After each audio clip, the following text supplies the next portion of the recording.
What's up, YouTube family? Dude, We're too big. There you go. The Twinkies are back together. Yeah, man. How you guys doing today? So, if you don't know, because you haven't watched my videos and you subscribe, you should have watched all my videos. There's some good stuff in there.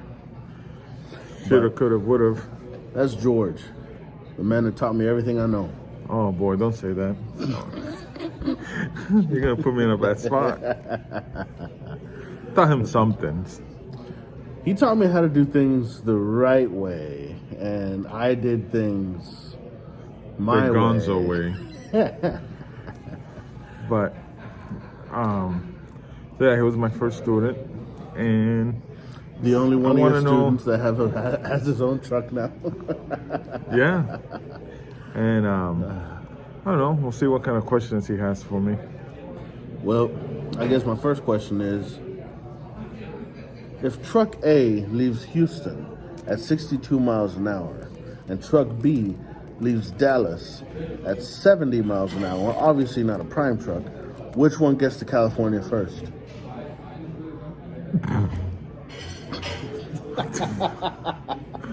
Dallas. Of course, because prime goes slower, but you know, go steady, slow and steady. Yeah. Jesus Christ. That's the type of questions you got for me? All day. Every day. Yeah, hell yeah. No, but for real though. So you you haven't trained in a little while, like train. No. And you're gonna be solo for a little while. Yeah. You're gonna kind of get back in touch with the roots, right? That's yeah. good. You, as a trainer, I think you should take a break after a while. Training is stressful. Being in a truck with somebody gets stressful, and I mean, I'm not gonna take a long, but I'm just need like 3-4 weeks off. It's kind of remember what it was like to drive solo. Yeah. And learn some things again on, like, when you're teaming, you don't really, you pre-plan to a certain extent, but it's not. Well, yeah, because as a pre-plan, like if it's only one clock, you're alone, you got one load. When you have two people in a truck, you have 2 clocks, so you're pretty free you're constantly moving. You don't have to worry about where you're going to take your 10-hour break. You don't have to worry about parking for the night because, you know, none of that comes into effect. But with that being said, you know, like, we can ask the hard questions on this video, because fun and games is all fun and games, but you know, there's some things that I've seen on YouTube and on Facebook coming up over and over again. So one of the number one things I see all the time is, oh man, I'm gonna start my own fleet. And nothing against that. No. You know, there's a lot of very successful fleet owners here at Prime. But I mean, what would you think? What would you say to somebody that wants to start their own fleet, as somebody who's been trucking for a while now? You know what I mean? Like, I've only been doing this about a year and a half. You know, you've been doing this considerably longer than I have. What would you say to somebody that like just started this and they already want to have their own fleet? You know, if that's what you want, go for it. Just know you gotta work really hard. Nothing in life comes easy, and if you think that coming to Prime, everything's gonna be easy, handed down to you, it's not that way, you know? Starting a fleet, I wouldn't recommend starting a fleet till you have a truck that you own, that's paid for. Let's say I have a truck, I have a trainee, and I'm making all this money, I'll be able to pay for the truck that's sitting there while I'm trying to get a new driver. Because if you have a truck sitting and you're paying for 2 trucks, then it's gonna put less money in your pocket. So you obviously gotta save money. You gotta have enough money to back you up in case you need to. And just, if that's what you want, go for it. I'd rather not, you know what I mean? I feel like it would be a hassle because people will see things and be like, oh man, I could be making more money. You know, everybody looks at YouTube and everybody sees everybody making $20,000 a freaking week at Prime. So they're gonna see all these videos about $20,000 a week, and they're gonna think they're gonna make that money, and they're gonna leave your truck stranded because, oh, I'm doing the same thing for less money. So it's I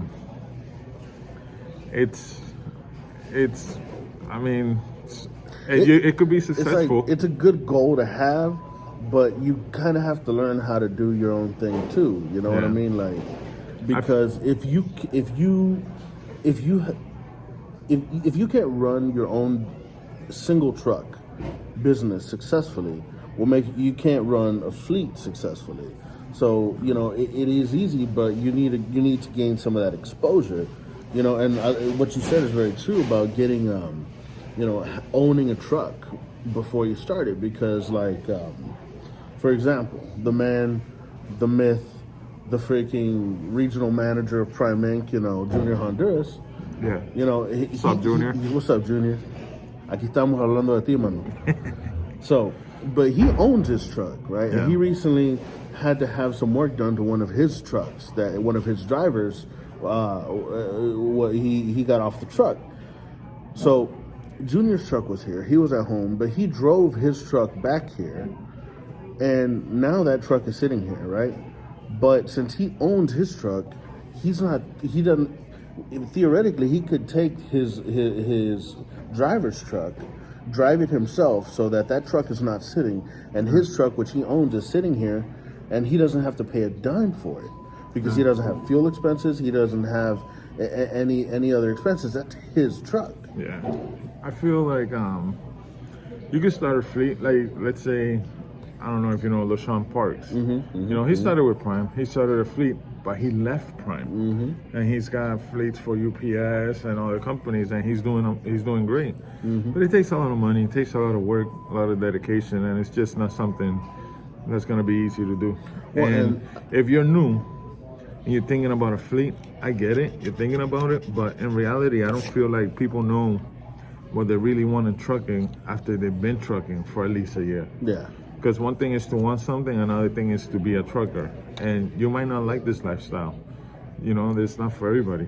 Yeah. And, when you do something for the money, you might not succeed, because you got to do something because you like to do it. If you like to do something, like someone told me before, do what you will do for free for a living. Because if you could do it for free, when they pay you, money will come. Yeah. And it's like the old saying goes, if you find something you love, you do something you love, you'll never work a day in your life. Yeah. I mean, I'm busting my ass and I love driving, so don't tell me I ain't working. Shit. You ain't working. Yeah, says the guy that never got in my trailer. He wouldn't let me. Yeah, I was afraid he was going to fall off. Yeah, you remember that one guy that fell off of his train? A trainee fell off of the trailer when he was in there doing the blowout with the leaf blower, and he broke his ankle or something. I forget who that was. Yeah. But I remember. And then I know a guy who went into the trailer to blow it out with his Crocs and ended up fucking falling. Oh my God. Don't invest in that, people. If you want to be a real trucker, don't do it. See, the thing is, if you're going to climb into the trailer, you need to put this thing into 4-wheel drive like that. He lost his toenail because he slipped, and when he landed, his toenail done. That was when I had my slides, though, my sandals. No, but that was... Anyways. Yeah, you got to like what you do, and you're going to come to Prime. You could make a lot of money. I'm not saying you can't, but it's not going to be handed down to you. It's going to be good weeks, bad weeks, and you got to be able to drive. You get tired, you smack yourself and keep driving. That's the only way you make money. And the thing is, guys, it's all about perspective, right? So us two, we're really good friends. We've stayed close even after I got off his truck, even after I left Prime for a while. Yeah. But I run my truck in a very different way than he runs his. Because of his financial needs and the way he likes to work, he's trying to get that growth. He's trying to get as much growth as possible. Me, once I've grossed 4,000 to 6,000 for the week, I'm good. I don't need to run hard after that. I'll run, I'll gross more if I have to or if I can, but it's not something I have to do. If I'm bringing home $1,500 to $2,000 a week, I'm set for me in my needs. So you have to run your truck and you have to run your business in the way that benefits you the most. I go out there and push and revenue $7,000 every week? Yeah. But he won't. But I won't, because he would. Well, I don't like putting myself in that position to where you're going to be running like a zombie for that much. There's no right or wrong. But we're all different. Yeah. The way he does things works for him. The way I do things works for me. And the funny thing is, there's times where him, as a team truck, he was only getting a couple $100 more a week take home than I was as a solo truck. And that's not saying anything bad. It's just... Well, you get more expenses. I spend more fuel because I drive more. I got to pay the student. Yeah. But I don't live week to week, I see how much I made for the month. And when you get a bad week, it's going to be better next week. Well, that brings me to the next point. So we've kind of seen this progressing a little bit, where there's a lot of this attitude of, man, I don't move my truck unless that load pays $4 a mile. I said it. And I feel kind of hypocritical saying that, even in a kind of parody without my headset. I feel like I need the headset and the hat. Your trucker gear? Yeah, all the super trucker stuff, Hey, got a mask on. Anyways. So, but do you think that having that mentality is the wrong mentality to have? Do you think having that thought process is wrong in this business? Because I feel I would rather take a load that pays $1 something a mile, but gets me to a great reload area, and I'm going to get out of that area with a load that pays considerably more, than having to just deadhead to that area and get paid nothing to get to that area. But that's just me. What do you think? Well, a lot of people complain about the loads that don't pay, but they don't say how much they make going into that area. You're gonna, no one wants to do New Jersey, or because there's no loads that pay any good, but you're coming in there with a $3 a mile load or whatever. So it all balances out at the end. Yeah. Well, it's like what they taught us in ACE 2. You can have a load that's paying $2.50, $3 a mile going into an area, and coming out of that area, you might have a load that's paying just under $1. I'm still driving it. Well, I'm still driving it because you know what? Get me out of there.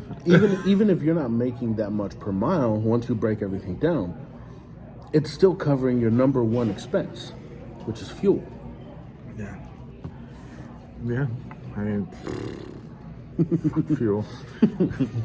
Thanks, Joe Biden. You're the man. I didn't say it. He didn't say it. I said it. It's not my channel. But it's a lot more to trucking than just seeing the rates. The race is important, but you gotta learn the lanes. You gotta learn what you picked up there before, what you like, what you don't like.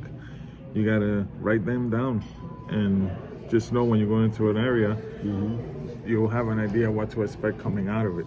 So, and then if you don't like what's coming out of it, then don't go into that area. So one thing that this guy taught me when I went solo is, we all have Google Maps on our phones, whether it's Android or whether it's iPhone, right? When you go on Google Maps, you can save a place and you can put notes on that place when you save it.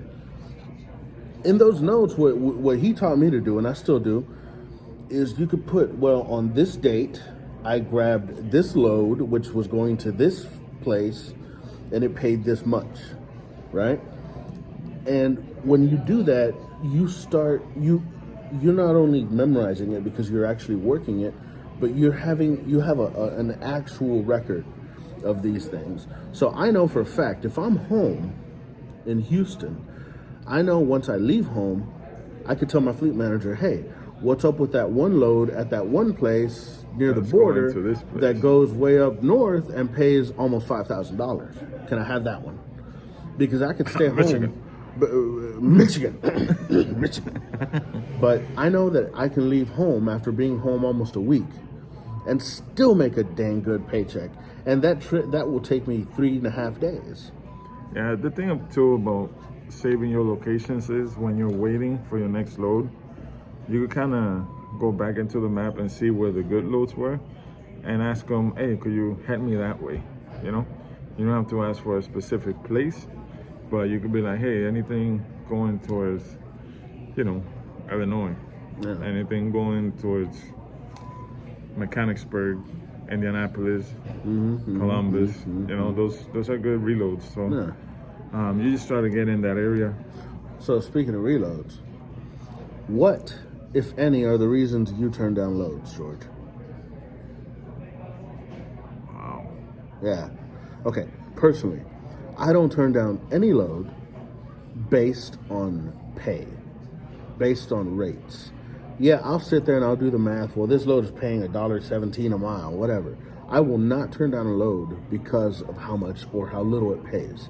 The one reason I will turn down a load for me is if it's going to New Jersey, New York, basically anything north of Pennsylvania or California. Anything that includes a real trucker to drive. He's right. I don't know why I would. Maybe weather. If I see that, because when you get a load, you obviously got to check the weather. If there's a giant polar vortex coming across I-80, you might not want to take it. We took it all the way to, where did we go, Montana? Montana? Friggin', what was that truck, the army truck? That was on the side of the world? So yeah, we were up on, 90? Yeah, somewhere up there. Up there going to Montana, and there was an Air Force truck that was in the ditch, and it was just chilling there. And he's like, I wonder why there's no trucks out here. I'm like, who's gonna steal that truck? Yeah. But I guess weather. Oh God, we had to drive, or you had to drive like 3 hours at like 15, 20 miles an hour through that snowstorm to get up there. Dude, I got stories, let me tell you. I got caught on 17 in Flagstaff going down to Phoenix in the middle of a snowstorm. And if you know 17 going south from Flagstaff, that's about 18 miles downgrade. And I couldn't even pull over to throw chains on because there was no, you couldn't tell where you were going. Like there was no lanes or anything. So, yeah. Your lane is just trying not to hit the other guy. Yeah, I made it safely, so that's what counts. Safety counts, folks. Yeah. Thank God for that truck in front of me that had chains on. He kept breaking up the ice to me. So yeah. But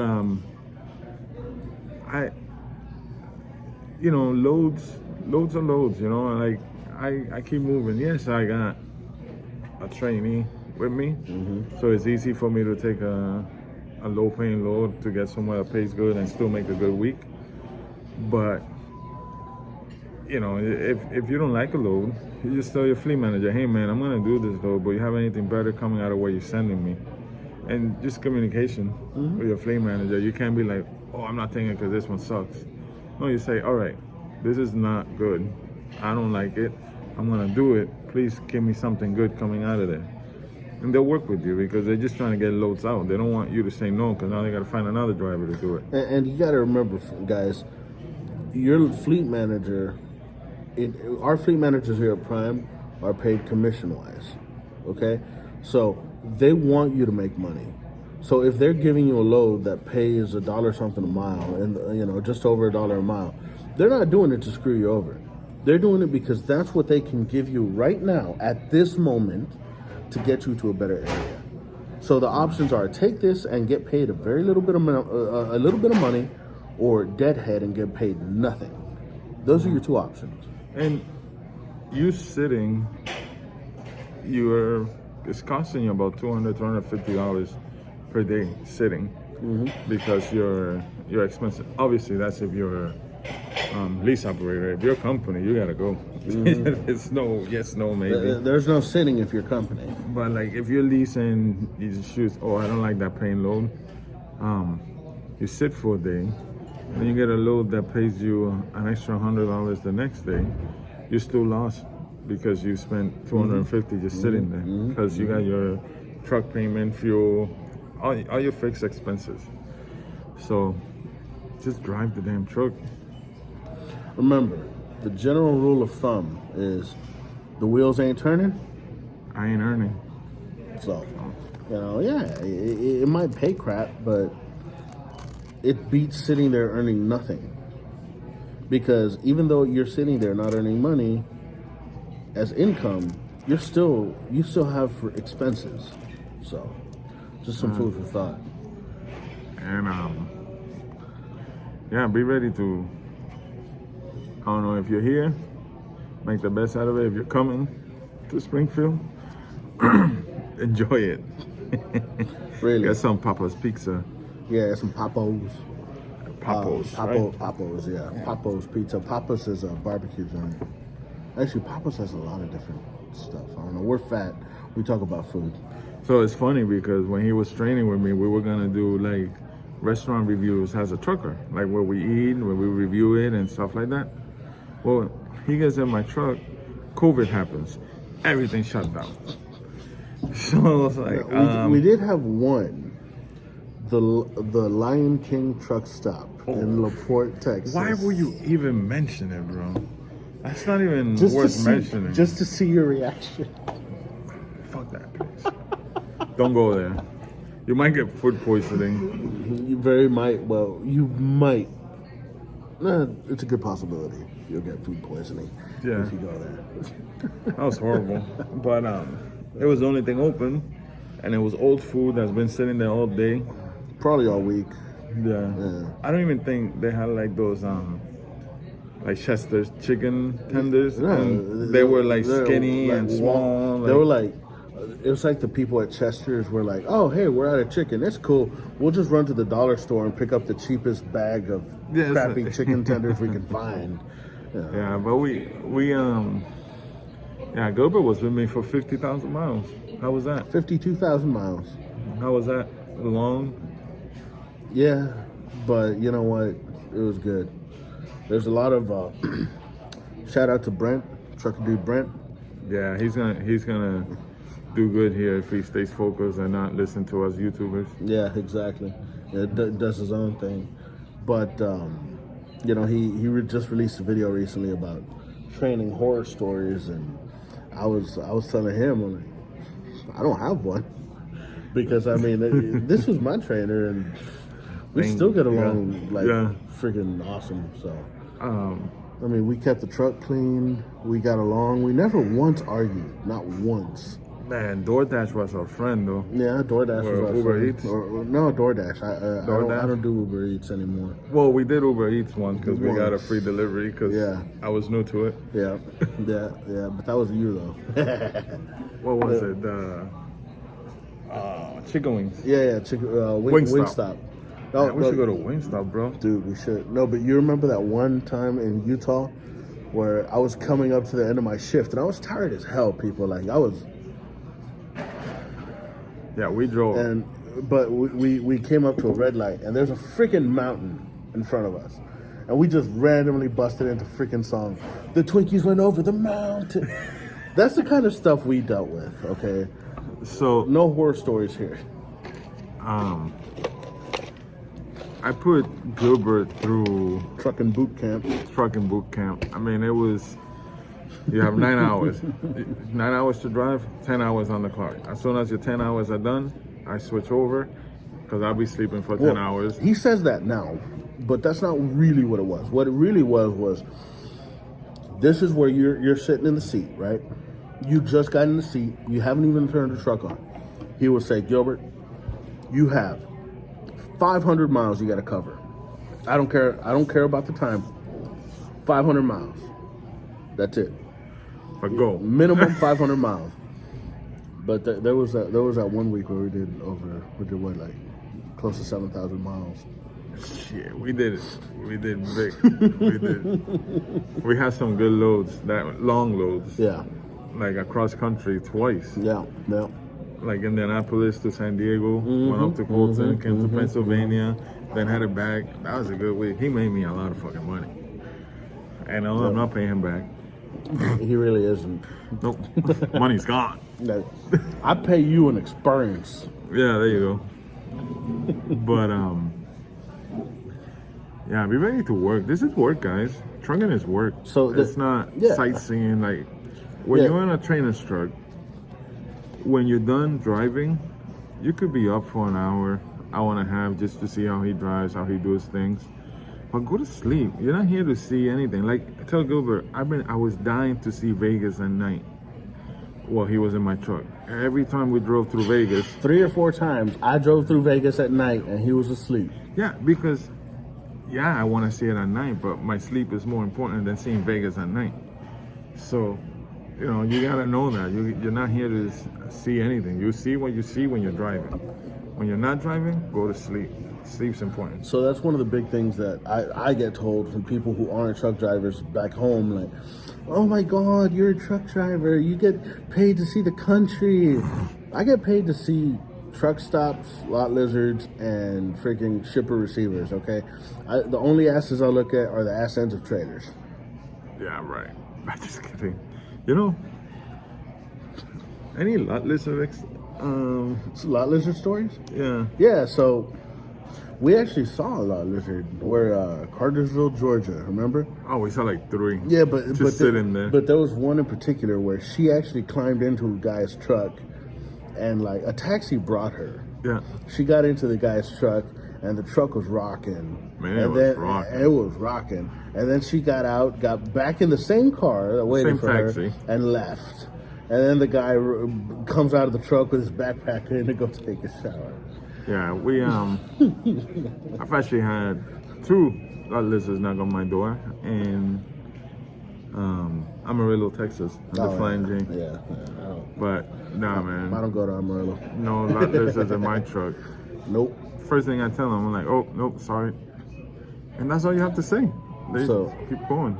So funny thing is, some of you guys have heard the story from me directly, but it was one of the times when I had the wife with me in the truck, right? And we were parked at the Pilot in Memphis, Tennessee, and I get a knock on the door, and me being me and having the wife with me, I'm doing paperwork. My mind is elsewhere.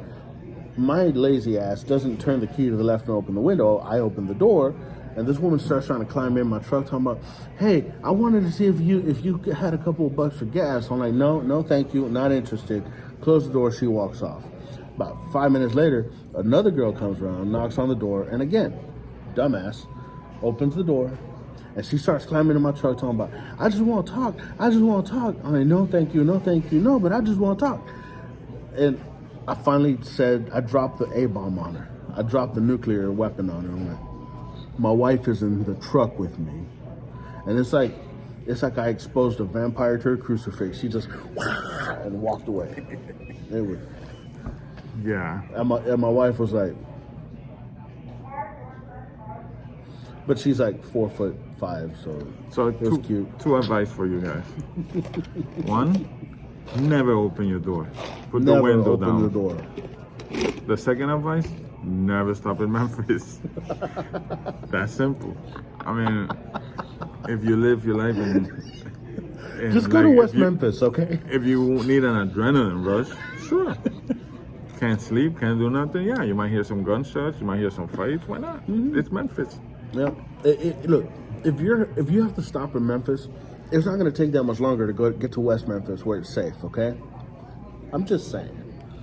Just fucking stop there. Like, there's nothing there to see. I mean, there's a lot. But I had to deliver there. So.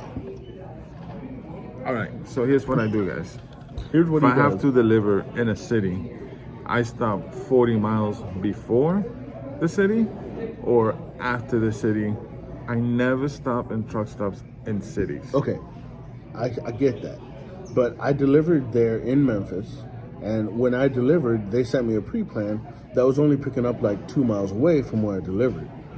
So it would have killed a lot of fuel for me to go back out to West Memphis and come back, especially because I found a parking spot right near the building at the Pilot. Yeah, but you're not spending the night over. No, that's what I'm saying. Yeah, if you're gonna spend the night, don't spend the night. Don't spend the night. We spent the night there one night. Never do it again. I swear. The lot was dark.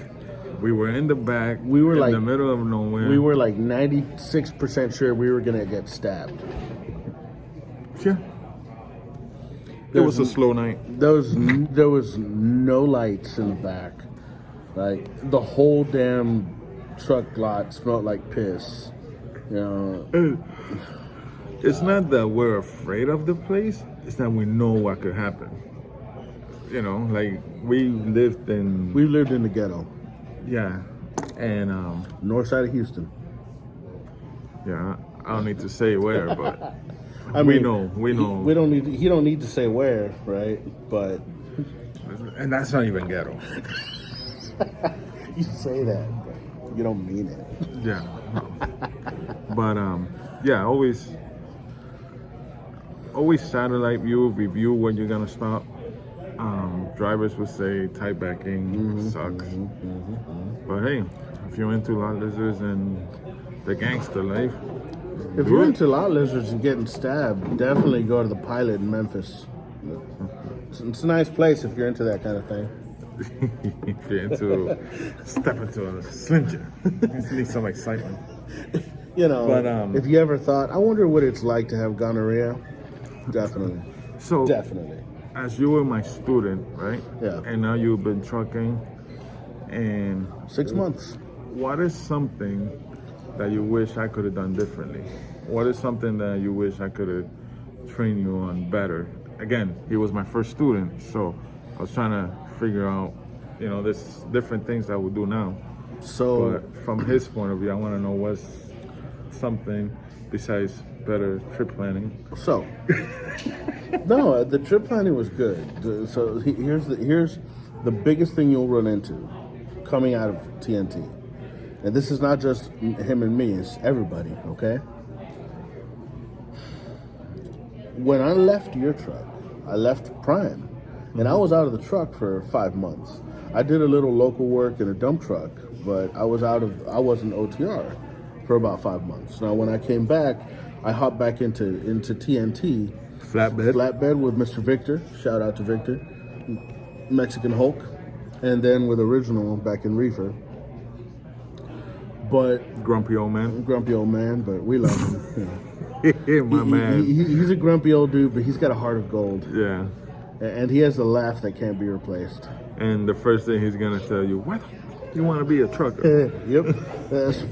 First thing you get in his truck before he even lets you on, like, why the fuck you want to be a trucker? Sorry, Original. Sorry. I don't think Original's watching this. It's too long of a video. He don't have the patience. Well, anyways. So, but I had the way he trained me. I was competent with my backing, with doing all the paperwork, with checking in and out of receivers, all the actual things you have to do for the job. When I went solo and got my truck, what took me about a month to really get nailed down is running solo. Yeah. And that's not just a you thing, that's every trainer, so the only real solution to that is maybe possibly for the last week, 2 weeks of training, run as super solo. You know what I mean? Now, the reason it won't happen is because as a trainer, you won't make the same amount of money. No. And now for you, because it's you and you're badass, you wouldn't care. You would do it just to help the student out, so make the transition easier. But there's a lot of trainers out there that won't do it because, well, if I'm gonna have you in my truck, I'm gonna be making some money off you, and it's more power to you. It's your truck, it's your decision. But if you're doing it for the student, you should definitely let that student run super solo. And just stand back and watch. Yeah. I think about it that's as a good idea. Think about it as a vacation on the truck. I think with my next student, once they complete the miles and they're waiting to upgrade, I might just turn back to super solo and just sit back and watch them run it. Yeah. That's a great idea. I think that's the only thing that I would change about my training experience. Now we can argue all day long about, Prime's training, but there's some definitely improvements that can be made there. But oh man, that's a whole new video. That's a whole nother hour-long video. Yeah. But yeah, other than that, bro, everything else is a piece of cake. Now, that doesn't absolve me of making dumbass decisions because dumbass. Shut up, George. But, anyways, I think that's a good video. Yeah. I think people might not watch it if it keeps going longer. Yeah. We need a part 2. We're not cute enough to hold their attention that long. Yeah, I don't have a girl sitting next to me. Yeah, neither do I. That would be. Believe it or not. We would be here's divorced, my thing. But... Believe it or not, we're truckers. So, if you're a girl that's a trucker, you're definitely gonna get followed. If you're a man and have a girl sitting next to you, you're definitely gonna get followed. Not because of you, because of the girl, the accessory, the distraction next to you. Funny story. So, I had to stop in Gary, Indiana at the TA there because I only had 2 minutes left on my 70. Right? Another place not to stop at.